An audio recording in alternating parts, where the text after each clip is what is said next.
Welcome to the Learning Pines YouTube. We hope this video helps. You begin by creating or duplicating a Notion page. Do that now so you have something to work with.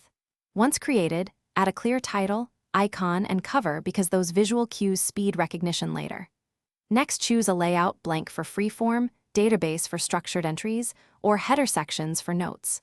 This first setup matters. It determines how you'll organize information and how quickly you'll find it when you search, so pick what matches your workflow. Once the page exists, focus on structure by adding headings and toggles to group related items so scanning becomes instant.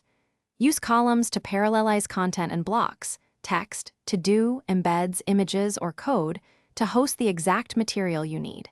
If you use a database, define properties like status, date, person, and tags to enable sorting and filtering.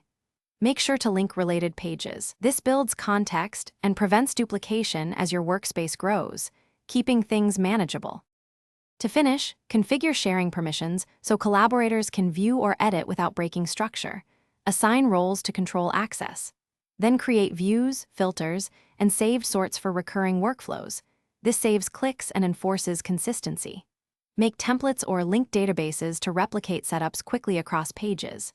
If something breaks, check permissions first and then database property names.